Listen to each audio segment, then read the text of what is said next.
감정 폭발로 인생 망치는 사람들 정말 많습니다. 한마디에 10년 우정 날리고 순간의 화로 직장 잘리고 가족한테 막말했다가 평생 후회하죠. 회사에서 순간의 분노로 커리어가 박살나고 더 무서운 건 이런 비극이 매일 반복되고 있다는 겁니다. 하지만 반대로 생각해보면 감정을 제어하는 능력 하나만 갖춰도 인생의 절반은 성공한 거나 다름없거든요. 문제는 명확합니다. 우리 뇌에서 쏟아지는 화학물질이 이성을 마비시키는 거죠. 해결책도 명확합니다. 그 화학물질이 가라앉을 시간을 벌고 감정의 진짜 원인을 찾아내고 건강한 방식으로 표출하면 됩니다. 그럼 오늘 이 문제를 어떻게 해결할 수 있는지 재미있게 파헤쳐 보겠습니다.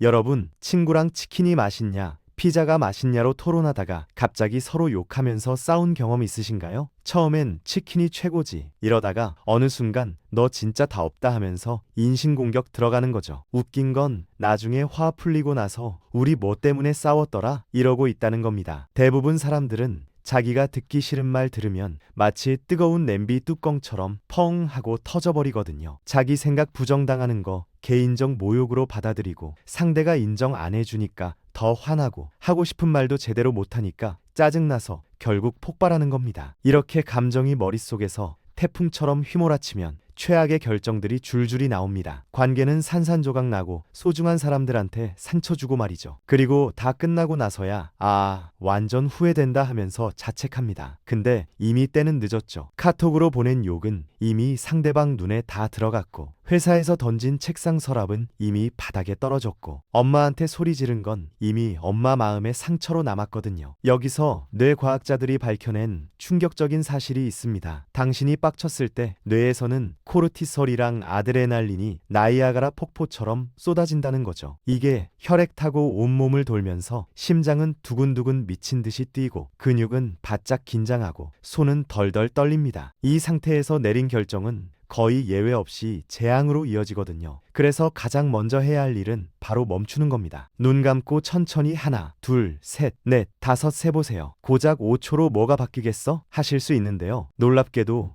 이 짧은 시간 동안 뇌 속 화학물질 농도가 떨어지면서 이성을 담당하는 전두엽이 다시 켜진답니다. 마치 컴퓨터 재부팅하는 것처럼요. 단 5초가 당신을 평생 후회에서 구해낼 수 있습니다. 실제로 분노 조절 치료 받는 사람들한테 이 방법 가르쳐주면 효과가 엄청나다고 합니다. 그런데 멈추는 것만으로는 부족합니다. 감정의 진짜 뿌리를 찾아야 하거든요. 예를 들어 상사가 자네 보고서 엉망이네 했을 때 화가 치밀어 오르잖아요. 근데 잠깐만요. 그 분노의 진짜 원인이 뭘까요? 정말 상사 말투 때문일까요? 아니면 사실 본인도 그 보고서 대충 쓴 거 알고 있어서 찔리는 걸까요? 어쩌면 초등학교 때 선생님한테 혼났던 트라우마가 되살아난 건 아닐까요? 이렇게 파고들다 보면 신기한 일이 벌어집니다. 분노의 진짜 타겟이 완전히 바뀌어 버리는 거죠. 상사가 문제가 아니라 사실 내 안의 불안감이 진짜 문제였던 겁니다. 심리학자들은 이걸 감정의 투사라고 부르는데요. 내 안의 문제를 남 탓으로 돌리는 거거든요. 뿌리를 찾으면 해결책도 명확해집니다.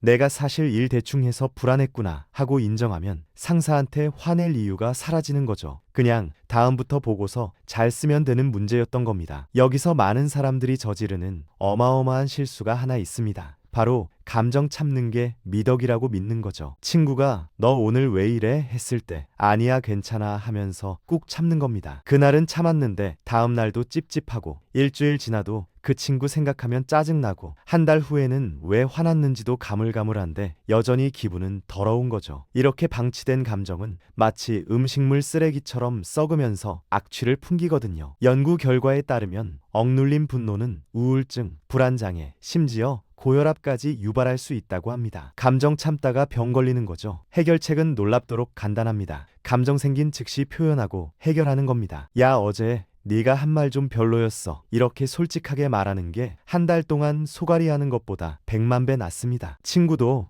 미안 그런 뜻 아니었는데 하면서 바로 사과할 수도 있고요. 감정을 통제 못하는 또 다른 이유는 우리가 정확히 뭘 느끼는지조차 모르기 때문입니다. 머릿속 복잡하고 가슴 답답한데 이게 화인지 슬픔인지 불암인지 질투인지 구분이 안 되는 거죠. 마치 라면, 짜장면, 탕수육, 김치찌개를 한 그릇에 다 섞어 놓은 것처럼 뒤죽박죽입니다. 그럴 때는 감정에 이름표 붙여보세요. 지금 내가 느끼는 건 시기심이야. 이렇게 명확히 정의하는 순간 그 감정은 힘을 잃습니다. UCLA 연구팀이 뇌스캔 실험했는데요. 감정에 이름 붙이는 행위만으로도 감정 담당하는 편도체 활성화가 확 줄어든다는 게 밝혀졌습니다. 복잡하게 엉킨 이어폰 줄 같던 감정이 이름표 달면서 하나씩 풀리는 거죠. 나는 지금 동료가 승진해서 질투나는구나 하고 인식하면 그 다음 행동이 훨씬 명확해집니다. 동료한테 뒤통수 치는 대신 축하해 하고 악수할 수 있게 되는 거죠. 스트레스 관리는 감정 조절의 기초 공사입니다. 스트레스 쌓이면 감정 역치가 낮아지거든요. 평소 같으면 키키 그럴 수도 있지 하고 넘길 일에도 야 진짜 하면서 버럭 화내게 됩니다. 마치 풍선에 바람 빵빵하게 넣어놓은 것처럼 살짝만 건드려도 빵 터지는 거죠. 심리학자들은 이걸 스트레스 과부하라고 부르는데요. 만성 스트레스 상태 사람은 일반인보다 감정 폭발 가능성이 3배에서 5배 높아진답니다. 운동이든 명상이든 게임이든 당신한테 맞는 스트레스 해소법 찾아서 매일 하세요. 이건 사치가 아니라 생존 전략입니다. 스트레스 관리 안 하면 감정 조절은 애초에 불가능하거든요. 어떤 사람은 퇴근하고 헬스장 가서 땀 흘리고, 어떤 사람은 집에서 넷플릭스 보면서 맥주 한 캔 마시고, 어떤 사람은 강아지랑 산책하면서 스트레스 날립니다. 방법은 중요하지 않습니다. 중요한 건 매일 꾸준히 하는 거죠. 특히 남자들한테 흔한 문제가 하나 있습니다. 감정 표현 자체를 약한 놈이 하는 짓으로 여기는 거죠. 그래서 속으로 꾹꾹 눌러 담다가 어느 날 한계점 넘으면 화산처럼 펑 터져버립니다. 가족들은 아빠 왜 저래 하면서 충격받고, 친구들은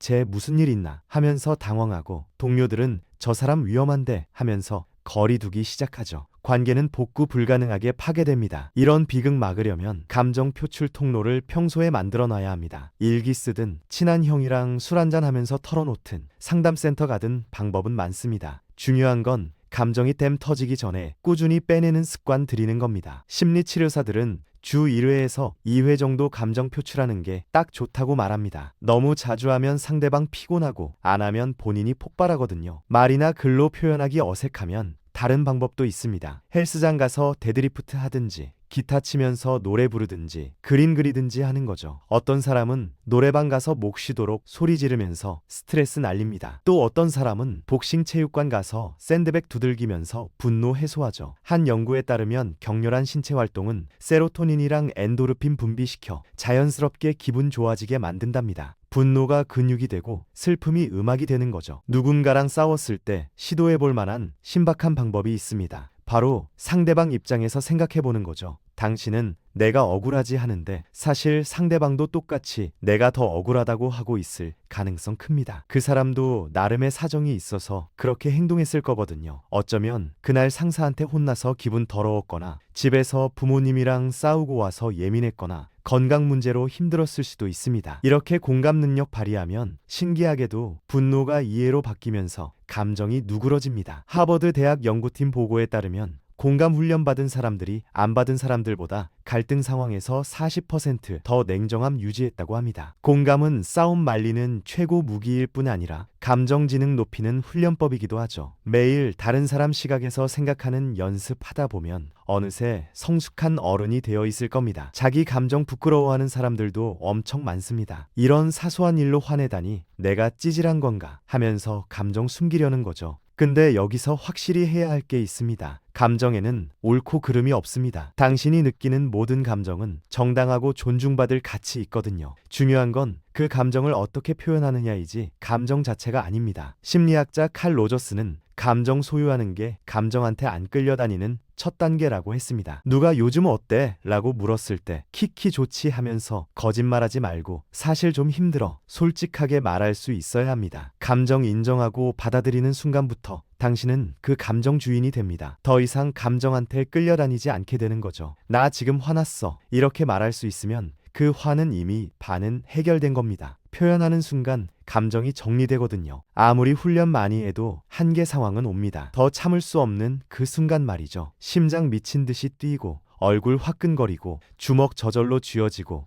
목소리 떨리기 시작합니다. 심리학자들은 이걸 감정 끓는 점이라 부르는데요. 냄비 물 끓어 넘치기 직전처럼 감정도 폭발 직전인 상태죠. 이 순간 알아차리는 게 진짜 중요합니다. 한 연구 따르면 자기 끓는 점 정확히 아는 사람이 모르는 사람보다 충동적 행동 70% 덜한답니다. 이런 신체 신호 감지하는 순간 즉시 그 상황에서 튀세요. 잠깐 화장실 좀 하고 자리 뜨거나 밖에 나가서 찬물로 세수하거나 편의점 가서 아이스크림 사 먹으면서 머리 식히는 겁니다. 끓는 점에서 행동하면 100% 후회합니다. 그 순간만 피하면 나중에 훨씬 현명하게 대처 가능하거든요. 아까는 제가 좀 흥분했네요. 다시 얘기해 봅시다. 이렇게 말할 수 있습니다. 강력한 감정에 휩쓸렸을 때 도움되는 또 다른 도구는 개인 만트라입니다. 이것도 지나간다. 나는 쿨한 사람이다. 화는 나를 못 이긴다 같은 짧은 문구 반복하는 거죠. 이런 만트라는 당신 정체성이랑 가치관 상기시켜주면서 일시적 감정한테 안 휘둘리게 잡아줍니다. 신경과학자들 연구 따르면 만트라 반복하면 뇌 디폴트 모드 네트워크 활성화되면서 자기 성찰 능력 높아진답니다. 누구는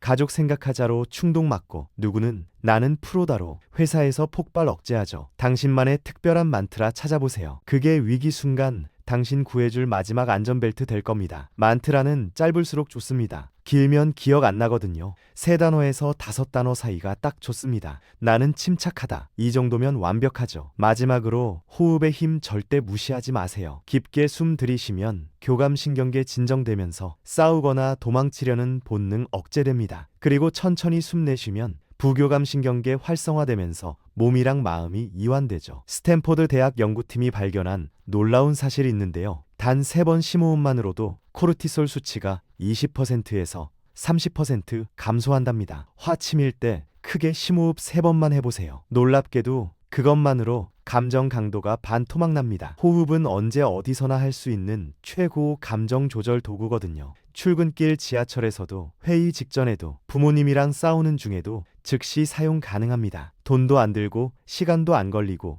부작용도 없죠. 호흡만 잘해도 인생이 달라집니다. 진짜입니다. 요가 수련자들이랑 명상가들이 왜 그렇게 평온해 보이는지 아세요? 호흡 제대로 하거든요. 감정 조절은 타고나는 재능 아닙니다. 근육 키우듯 꾸준한 훈련으로 발달시킬 수 있는 기술이죠. 처음엔 서툴고 어색하겠지만 매일 조금씩 연습하다 보면 어느새 냉철한 판단력이랑 흔들리지 않는 평정심 갖춘 사람 되어 있을 겁니다. 그리고 그때 깨닫게 될 거예요. 인생 많은 문제들이 사실 감정 조절 실패에서 비롯됐다는 걸요. 반대로 말하면 감정만 제대로 다룰 줄 알아도 인생 반은 성공한 겁니다. 친구랑 싸워서 10년 우정 날리는 일, 상사한테 대들어서 잘리는 일, 가족한테 소리 질러서 관계 망치는 일, 이런 비극들이 전부 감정 조절 실패 때문이거든요. 오늘부터 시작하세요. 5초 멈추기부터 시작해서 감정 뿌리 찾기, 이름 붙이기, 표현하기, 공감하기, 호흡하기까지 하나씩 실천해 보는 겁니다. 한 달만 지나도 본인이 놀랄 만큼 변화된 모습 발견하게 될 거예요. 가장 중요한 건 완벽하게 하려고 하지 말라는 겁니다. 처음엔 실수할 수밖에 없습니다. 5초 세다가 3초 만에 터질 수도 있고, 감정 뿌리 찾다가 더 화날 수도 있고, 호흡하다가 과호흡 올 수도 있죠. 그래도 괜찮습니다. 중요한 건 계속 시도하는 거거든요. 오늘 실패했으면 내일 다시 도전하면 됩니다. 한번 폭발했다고 포기하지 마세요. 어떤 사람들은 나는 원래 성격이 급해서 안 돼 라고 말합니다. 근데 성격은 변할 수 있습니다. 뇌는 평생 변화하거든요. 신경과학자들은 이걸 뇌 가소성이라 부르는데요. 60살, 70살 되어도 뇌는 계속 새로운 신경 연결 만들 수 있답니다. 그러니까 나이 핑계 대지 마세요.